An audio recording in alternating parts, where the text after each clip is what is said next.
नमस्कार दोस्तों, रामानुज क्लासेज में आपका हार्दिक अभिनंदन है। हम जैसे कि पहले एक टॉपिक पढ़ के आ चुके हैं, इसके ऊपर मानव रोगों के ऊपर संक्रामक रोग पढ़ के आए हम, और उसी से जुड़ा हुआ हम आज आगे टॉपिक इसको लेके चलते हैं। इसमें हम पढ़ रहे थे संक्रामक रोग, संक्रामक रोग, और संक्रामक रोगों के अंदर हमारे जो चल रहे थे वो है वायरस जनित रोग, वायरस जनित रोग। तो दोस्तों कॉपी और पेन साथ में लेके बैठिएगा। उम्मीद है जब तक आप क्लास पढ़ोगे आपको याद भी हो जाएगा और नोट्स करके रखोगे आप उसको, तो आपके आगे काम भी आएगा। अब देखिए दोस्तों, हमने लास्ट टाइम पे एक बीमारी पढ़ी थी जिसका नाम था एड्स। लास्ट टाइम पे हमने ये एड्स पढ़ी थी, ठीक है। अब इस एड्स में कुछ चीजें, जैसे कि मैंने एक परीक्षण बताया था एड्स के अंदर, एड्स में एक परीक्षण बताया था जिसका नाम था एलिसा, एलिसा परीक्षण। अब मान लो इसकी फुल फॉर्म पूछ ली जाती है कि एलिसा का पूरा नाम क्या है, तो हमें पता होना चाहिए दोस्तों एलिसा का पूरा नाम क्या है। E for enzyme, enzyme, link, L for link, enzyme link, I for immuno, immuno, S for sorbent, sorbent, और ए फॉर एसे। तो इसका पूरा नाम क्या हो गया दोस्तों? एंजाइम लिंक इम्यूनो सार्बेट एसे। एलिसा का पूरा नाम क्या? एंजाइम लिंक इम्यूनो सार्बेट एसे। पूरा नाम ध्यान रखना। ये एड्स जो बीमारी है इसका जो जन्म स्थान है वो जन्म स्थान भी हमें ध्यान रखना है। कहाँ ये सबसे जन्म स्थान कहाँ हुआ इसका? इसका जन्म स्थान है अफ्रीका, ठीक है। अफ्रीका इसका जन्म स्थान है, हल्का फुल्का ध्यान रखना है, ठीक है। और अगर हम बात करें इसके अंदर कि जैसे सबसे पहला जो रोगी है, प्रथम रोगी कहाँ मिला था? प्रथम रोगी हमें मिला था, इसका प्रथम रोगी मिला था यूएसए में। और पूछ ले भारत में प्रथम रोगी, भारत में प्रथम रोगी, तो भारत में प्रथम रोगी भी ध्यान रखना कहाँ था? चेन्नई में। और अगर पूछ ले कि राजस्थान में प्रथम रोगी, तो राजस्थान में प्रथम रोगी आप पता कर सकते हो कहाँ पे मिलेगा? हमारे अजमेर जिले में पुष्कर के अंदर, ठीक है। तो राजस्थान में प्रथम रोगी कहाँ मिला? पुष्कर में। भारत में कहाँ मिला? चेन्नई में। और सबसे पहला रोगी कहाँ मिला? यूएसए में, ठीक है। अब इसके सम्मान में जैसे कि बहुत सारे एड्स रोगी होते हैं तो वो भी नाराज हो जाए, तो उनको हमने क्या दे दिया? एक दिन दे दिया बनाने के लिए, एड्स बनाने के लिए एक दिन दे दिया, जिसको हम कहते हैं एड्स दिवस, विश्व एड्स दिवस। कब बनाया जाता है? 1 दिसंबर को। विश्व एड्स दिवस कब मनाया जाता है? 1 दिसंबर को। ये हमें ध्यान रखना, हल्का फुल्का, ठीक है। बड़ी बीमारी है तो पूछा जा सकता है कि एड्स दिवस कब मनाया जाता है, ठीक है। तो हमें पता रहना चाहिए एड्स दिवस कब मनाते हैं? 1 दिसंबर को मनाते हैं। एक होता है इसके लिए जागरूकता, विश्व एड्स जागरूकता के लिए क्या करते हैं? देखो, एड्स जागरूकता के लिए, एड्स जागरूकता के लिए क्या करते हैं भैया? एड्स जागरूकता के लिए रेड रिबन काम में लेते हैं, ठीक है। एड्स जागरूकता का जो प्रतीक है ना, red ribbon, red ribbon, AIDS जागरूकता के लिए रेड रिबन, ठीक है। जो एड्स दिवस मनाते हैं उसके लिए रेड रिबन जो चिन्ह होता है, सिंबल होता है, लाल पट्टियां लोग जो होते हैं वो हाथों के अंदर बांध के घूमते हैं, इस प्रकार की लाल पट्टियां होती है, ठीक है। तो ये जो चिन्ह दिखाई दे रहा है रेड रिबन का, ये है एड्स जागरूकता के लिए, ठीक है। तो एड्स जागरूकता के लिए कौन सा चिन्ह काम में लेते हैं? रेड रिबन, जो रेड पट्टियां होती है उसको हाथों में बांधते हैं लोग। एड्स दिवस कब मनाया जाता है? 1 दिसंबर को मनाया जाता है, ठीक है। प्रथम रोगी यूएसए में मिला था, भारत में पहले चेन्नई में, और राजस्थान में पुष्कर के अंदर मिला था। तो दोस्तों ये एड्स में कुछ रह गया था तो इसको आप नोट डाउन कर लीजिएगा। अब हम आज आगे बढ़ते हैं। आगे वायरस से होने वाली बीमारी के बारे में हम अध्ययन करेंगे। देखिए दोस्तों, आगे चलते हैं।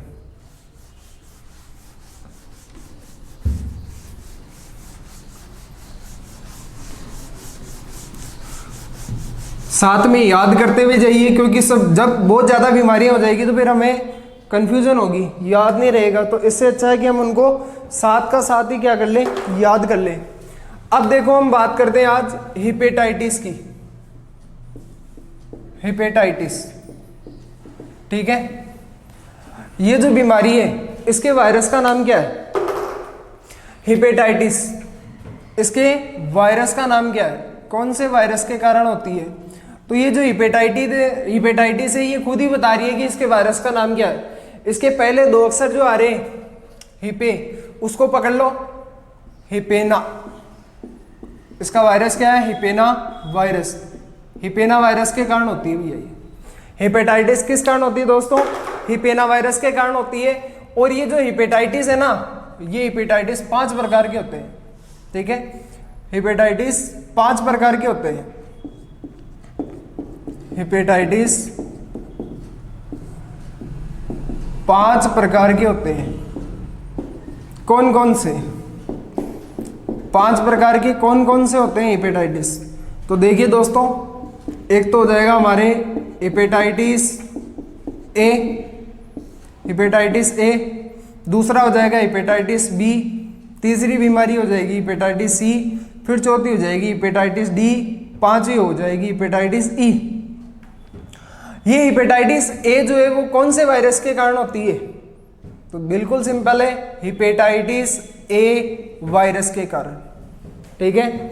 बी जो है वो किसके कारण होती है? हेपेटाइटिस बी वायरस के कारण। सी जो है वो किसके कारण होती है? हेपेटाइटिस सी वायरस के कारण। डी किसके कारण होती है? हेपेटाइटिस डी वायरस के कारण।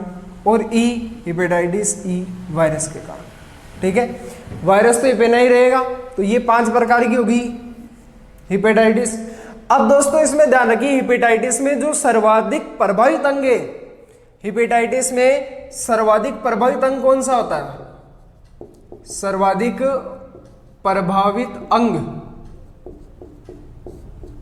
सबसे ज्यादा प्रभाव किस पे पड़ता है?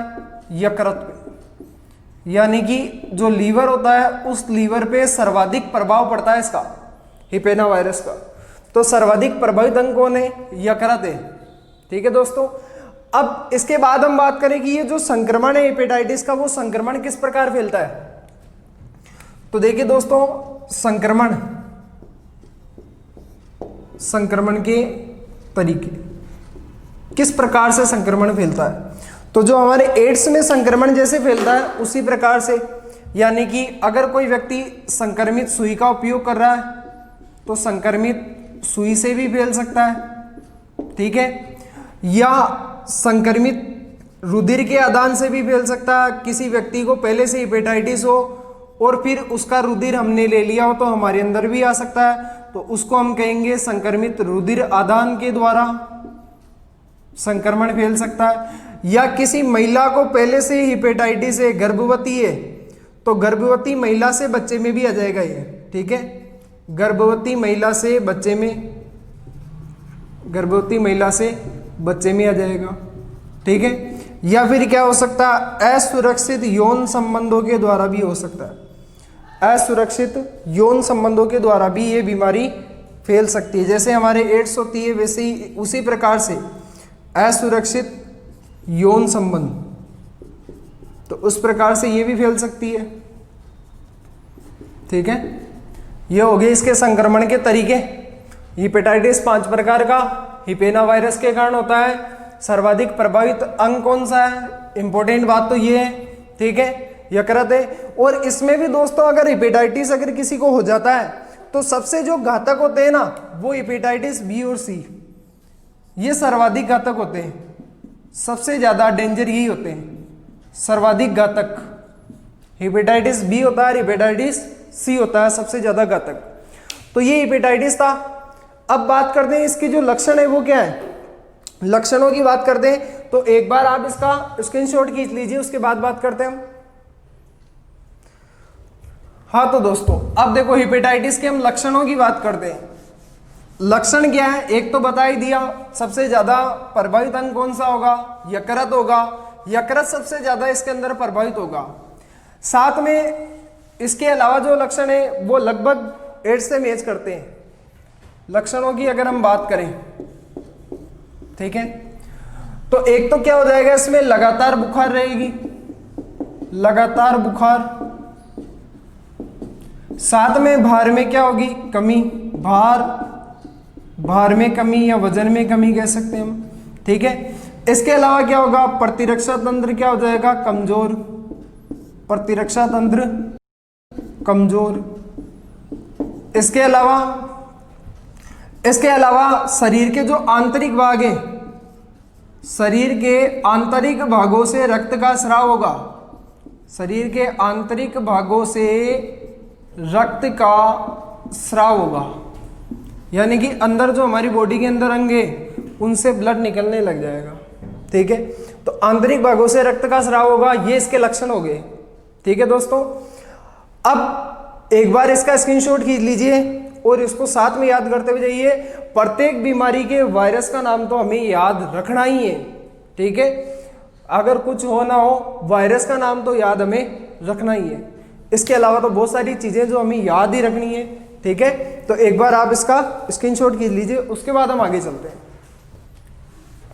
हाँ तो दोस्तों अब देखिए, इसके बाद हम अगली बीमारी जो पोलियो, उसकी बात करते हैं। वायरस की दूसरी बीमारी देखो, अब पोलियो, इसको पोलियोमाइसिटीज भी कहा जाता है, पोलियोमाइसिटीज,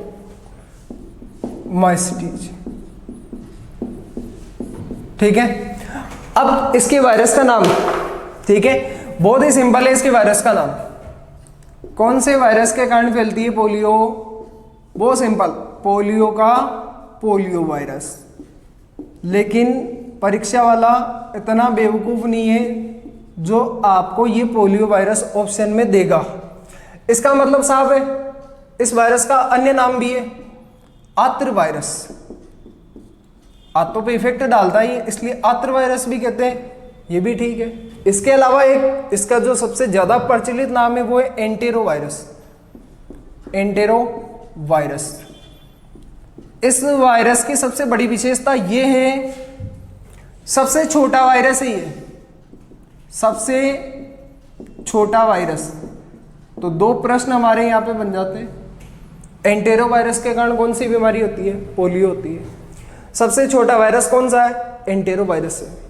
तो ध्यान रखिएगा दोस्तों, एंटेरो वायरस ऑप्शन में ज्यादातर आपको अगर एग्जाम दोगे तो आपको पता चल जाएगा, एंटेरो वायरस ज्यादा बार आपको नाम मिलेगा, ठीक है। अब बात करते हैं इसमें जो प्रभावित है वो क्या होता है। प्रभावित अंगों की बात कर लेते हैं। प्रभावित अंग, कौन से अंग प्रभावित होते हैं, तो देखो इसके अंदर मस्तिष्क, जो हमारा ब्रेन होता है, मस्तिष्क, मेरुरज्जु, और इसके अलावा ये दोनों केंद्रीय तंत्रिका तंत्र के भाग हैं। इसके अलावा बचा हुआ जो है वो है परिधीय तंत्रिका तंत्र, परिधीय तंत्रिका तंत्र प्रभावित होते हैं, ठीक है। साथ में ये भी ध्यान रखना है कि इसमें जो संवेदनाएं होती है ना, वो संवेदनाएं नहीं होती है व्यक्ति को जो संवेदना होनी चाहिए, ठीक है। यानी कि अगर किसी को हो गया है पोलियो वायरस, पैरों में हो गया, तो उसके पैरों में संवेदना ही नहीं होगी, वो पैरों को हिला डुला नहीं सकेगा, ठीक है। तो संवेदनाएं इसमें नहीं होती है। इसमें व्यक्ति के अंदर, इसमें व्यक्ति में संवेदनाएं नहीं होती है, ठीक है। ये था। अब इसका जो संक्रमण है ना, वो संक्रमण किससे फैलता है, यह दूषित जल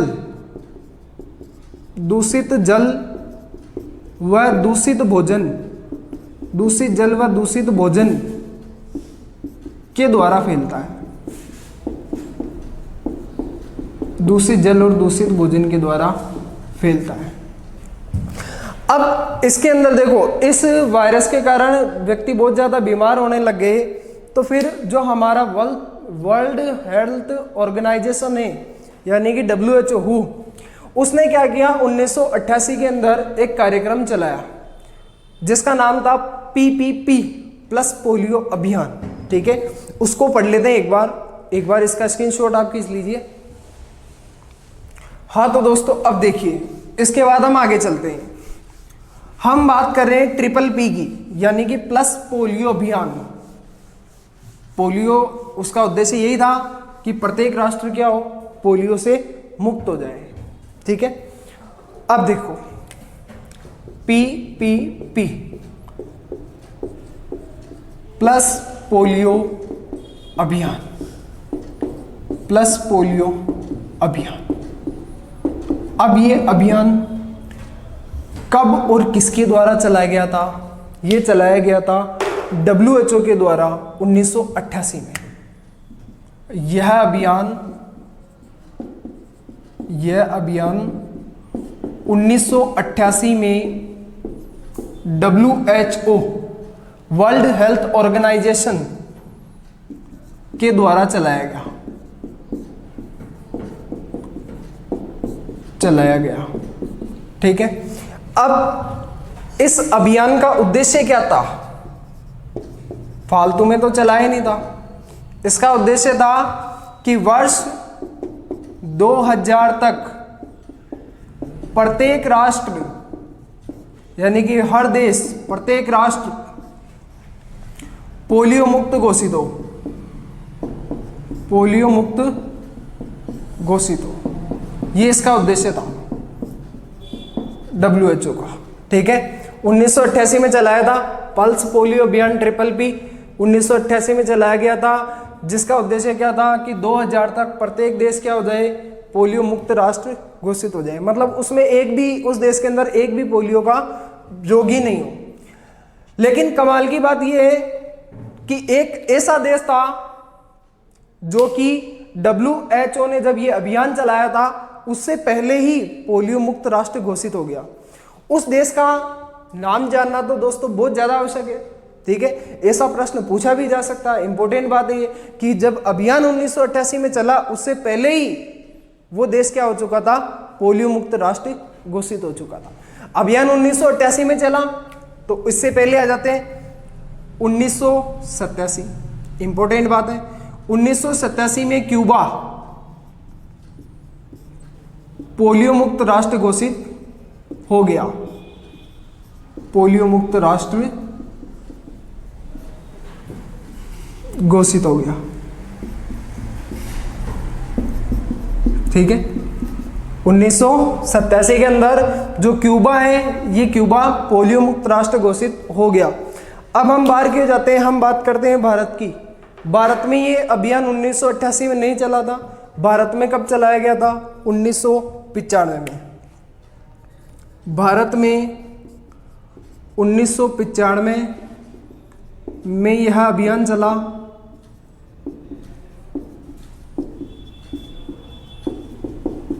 ठीक है, अब भारत कब पोलियो मुक्त राष्ट्र घोषित हुआ? इसका उद्देश्य तो था 2000 तक, लेकिन भारत जो है, भारत